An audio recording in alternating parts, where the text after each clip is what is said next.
Welcome back to Invisible History, the channel where we unearth the hidden truths and unsung ingenuity that shaped our world. Today, we're plunging deep into the heart of the Middle Ages, an era often romanticized for its chivalry and mystique, but just as often profoundly misunderstood in its technological prowess. We're talking about colossal castles that defied sieges for years, seemingly impregnable fortresses that withstood the most brutal assaults, and cathedrals that soared to impossible, dizzying heights, their spires and vaults appearing to touch the heavens. These weren't just monuments of immense power and unwavering faith. They were, crucially, staggering feats of invisible engineering. And at the very forefront of this architectural and structural revolution, perhaps more systematically and extensively than any other group, were the legendary Knights Templar.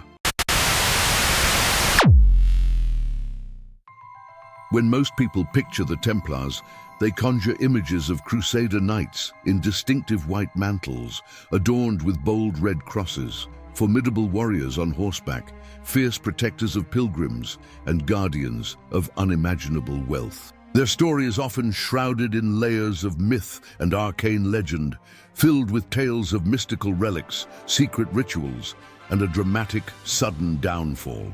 But beneath these captivating layers of myth and popular imagination, there's a rarely told truth, a hidden history of their incredible practical genius. The Templars were not just formidable fighters and astute financiers.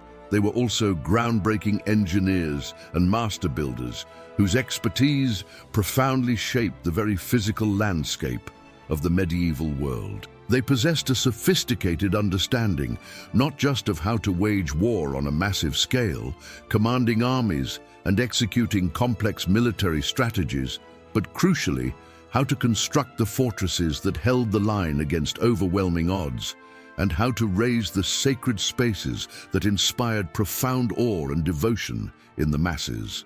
They built not merely with brute force and raw stone, but with a profound, almost intuitive practical knowledge that allowed them to achieve what many at the time considered nothing short of miraculous, blurring the lines between earthly construction and divine intervention.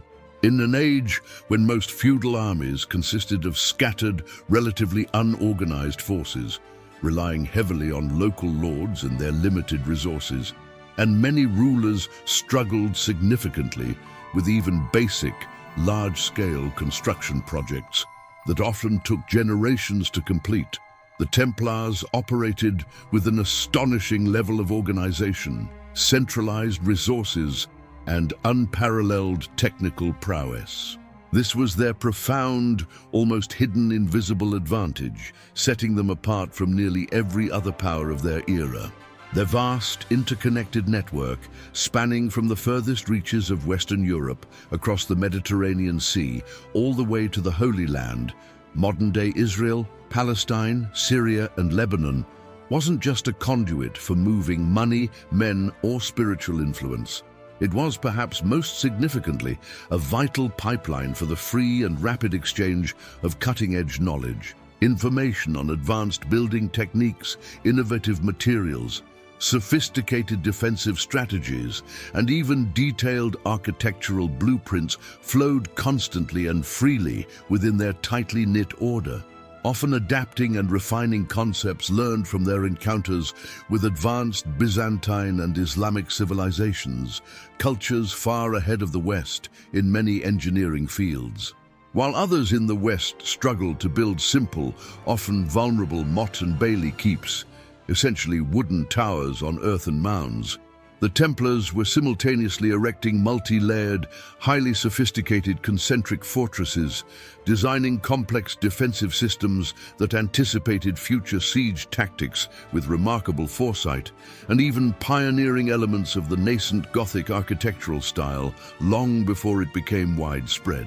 They were, in essence, the medieval world's elite civil engineers, their secrets of construction carefully guarded and meticulously passed down through generations of their own members, primarily through practical apprenticeship and direct experience rather than detailed written manuals. This deliberate secrecy often makes their remarkable engineering truly, profoundly invisible to the casual observer or even the modern historian without meticulous archaeological study. Consider the sheer, staggering scale of building in the medieval period. Without modern machinery like towering cranes, powerful bulldozers, or advanced earth-moving equipment, without the benefit of structural steel or reinforced concrete, and certainly without computer-aided design, KD software, or advanced physics equations, how did they construct these literal behemoths of stone that still stand today, defying gravity and the ravages of time? The answer lies in a powerful combination of audacious ingenuity, advanced practical geometry, immense and coordinated human labor, and a deep, almost instinctual, empirical understanding of materials that bordered on an early form of applied science. For castles, the overarching goal was absolute impregnability, to create a defensive structure that could withstand a prolonged siege and deter even the most determined attacker. Early castles were often rudimentary, simple motte and bailey structures. But as siege warfare rapidly evolved, becoming more organized and destructive with increasingly powerful siege engines like trebuchets and battering rams, so too did the urgent need for more sophisticated, adaptable defenses. The Templars constantly engaged in high-stakes conflict on the front lines, especially in the strategically vital and militarily challenging Holy Land against formidable Muslim opponents, were at the absolute cutting edge of this rapid defensive evolution, learning from every battle and applying those lessons directly to their construction. Their castles, like the formidable Chateau Pèlerin, also known as Atli Castle, on the coast of present-day Israel, were not just collections of static walls. They were meticulously designed, dynamic, and complex defensive systems, where each element served a precise strategic purpose, interlocking to form an almost unbeatable whole. They fully grasped and systematically applied the concept of concentric defense, a revolutionary design featuring multiple independent layers of walls, one inside the other, each providing cover and mutual support for the next.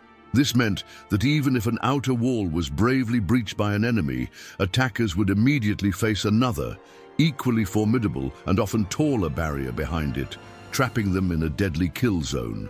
Crucially, the outer walls were typically built lower than the inner ones, a deliberate design choice that allowed defenders positioned on the higher inner walls to fire down upon attackers trapped in the narrow, exposed spaces between the two concentric rings.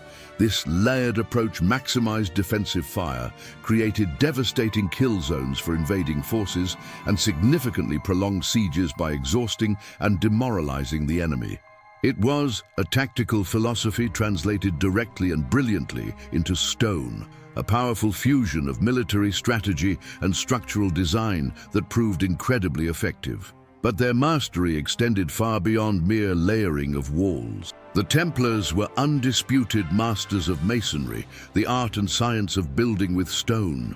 They possessed a deep, nuanced understanding of stone selection, recognizing precisely which types of local rock were best suited for specific structural roles, whether for robust foundations that would bear immense vertical weight, resilient outer walls that needed to withstand sustained bombardment, or delicate decorative elements that required fine carving. They pioneered and perfected precise stone cutting techniques, using surprisingly sophisticated tools and methods that allowed individual blocks to be shaped and fitted together with incredible accuracy and strength, reducing the reliance on excessive amounts of mortar. This meticulous, almost artisanal work created walls of immense thickness, often 10 feet or more, capable of absorbing the punishing impact of even the most powerful early siege engines like trebuchets and massive battering rams. They also ingeniously understood how to effectively use rubble cores, filling the interior of these incredibly thick walls with loose stone fragments, earth, and mortar, to add immense bulk, absorb kinetic energy from impacts, and distribute stress. making them incredibly resistant to both direct assaults and the more insidious threat of undermining through tunnels.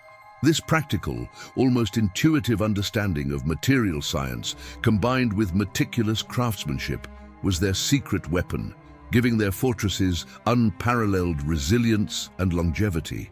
Furthermore, they excelled at strategic placement. Templar castles were rarely, if ever, built haphazardly or purely for aesthetic reasons.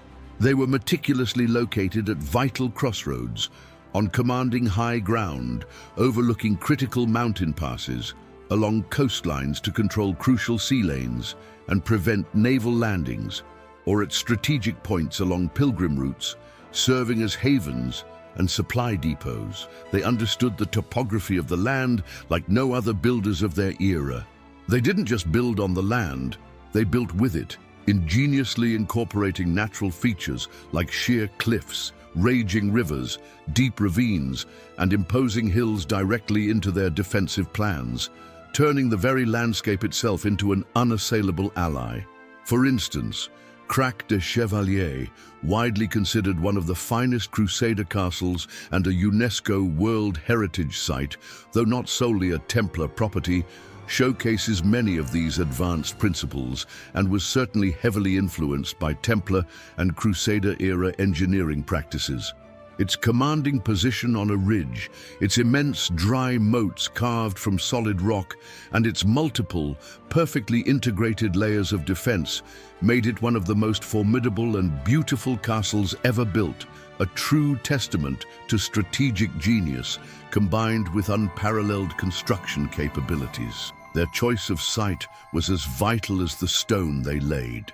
The Templars also consistently introduced and perfected innovative defensive features that were truly radical and cutting-edge for their time, demonstrating a relentless drive for improvement based on harsh battlefield experience.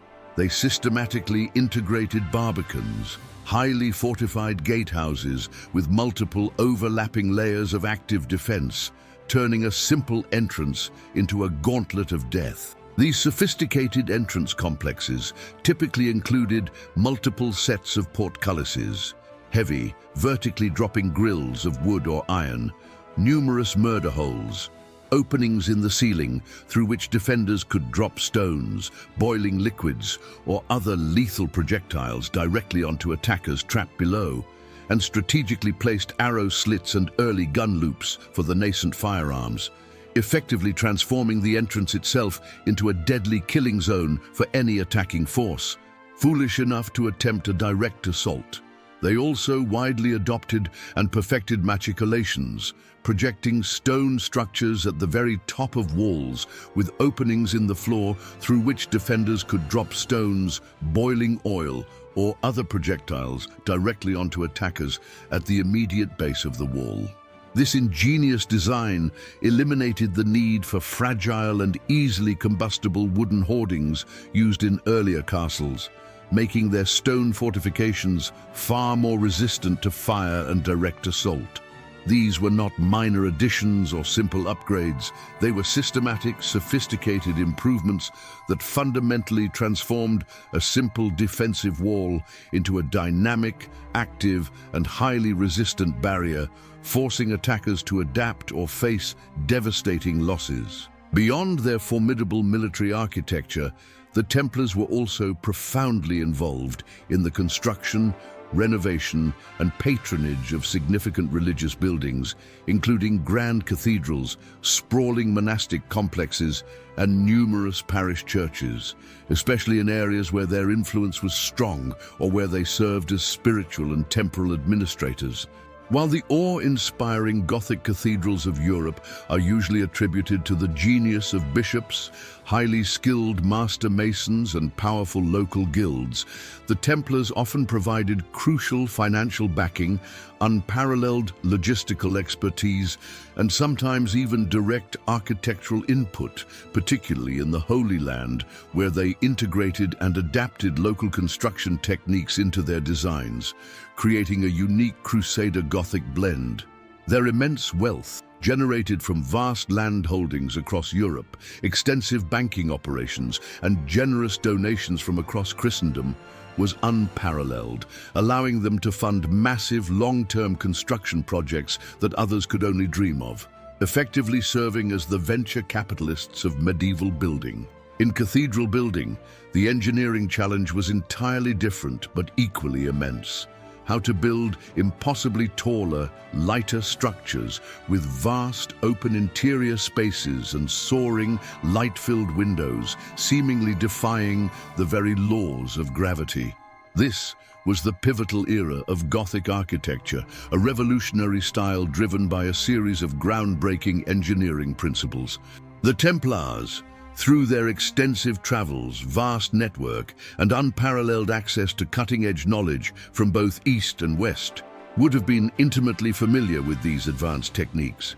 They understood the structural superiority of the pointed arch, which, unlike the rounded Romanesque arch, distributed weight more efficiently downwards and outwards, reducing lateral thrust and allowing for greater height and significantly thinner walls. This seemingly simple innovation was an absolute game-changer, unlocking entirely new architectural possibilities for verticality and lightness. They also mastered the ribbed vault, an intricate skeletal framework of intersecting stone ribs that supported the roof and meticulously channeled its immense weight to specific load-bearing points.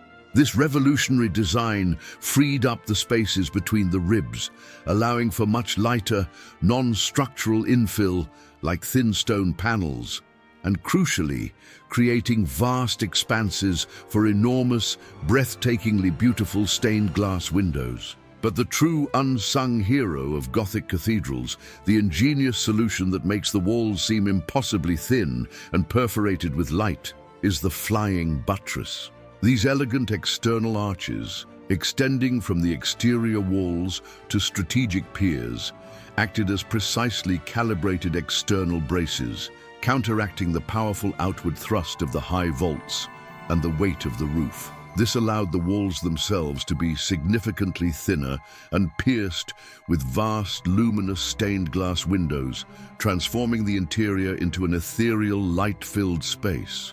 These were not simple guesses. These were incredibly complex calculations of force and counterforce, performed without the aid of calculus, relying instead on sophisticated practical geometry, physical scale models, and an intuitive, empirical understanding of structural physics, honed through generations of trial and error. The Templars' involvement in these grand architectural feats, both military and religious, extended to the very practical and sophisticated aspects of site management and logistics. Constructing a castle or a cathedral was an undertaking on a truly monumental scale, requiring decades of meticulous planning and execution. It demanded the precise coordination of thousands of skilled laborers, including quarrymen extracting vast amounts of stone, precision stonecutters shaping each block, master carpenters crafting intricate wooden scaffolding and roof structures, blacksmiths forging iron tools and fittings, and countless general laborers, all coordinated over generations. The Templars, with their highly disciplined military structure, hierarchical command, and vast financial resources, were uniquely equipped to manage such complex, long-term projects. They operated sophisticated quarries across their lands, organized the challenging transportation of colossal amounts of stone across vast distances by land and sea, and managed workforces that could number in the thousands. Their logistical capabilities, honed by managing vast pilgrim routes, intricate financial networks, and complex military supply lines across continents, were simply unparalleled in the medieval world. They were, in essence, the supreme project managers of their age, ensuring that raw materials arrived on time, skilled labor was effectively deployed and paid, and complex multi-generational construction schedules were meticulously adhered to, even over generations. Their expertise also included a deep and practical understanding of water management, a critical, often overlooked aspect of medieval infrastructure, especially for long-term survival in fortifications. Castles needed reliable and continuous water sources for their garrisons, especially during long sieges when external supplies would be cut off. The Templars were skilled in constructing intricate cisterns to collect rainwater, digging incredibly deep wells, and sometimes even diverting rivers or streams to create formidable moats or ensure a steady internal water supply. This invisible network of water infrastructure was just as vital for survival as the walls themselves, a silent guardian against thirst, disease, and the horrors of prolonged confinement.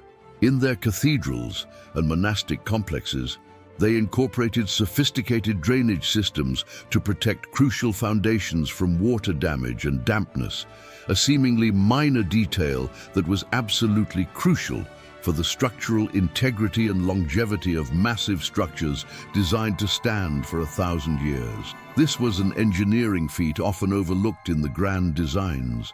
The knowledge these master builders possessed was often fiercely guarded and kept secret, passed down exclusively through closely knit guilds of masons and within the secretive Templar order itself, primarily through practical apprenticeship, direct experience, and a strong oral tradition rather than detailed written manuals accessible to outsiders. This deliberate secrecy was part of their power, guarding their advanced techniques from rivals, potential enemies, and competitors. It makes their engineering truly invisible to many modern historians, requiring careful archaeological detective work, forensic analysis of existing structures, and interpretation of fragmented records to uncover the full scope of their achievements.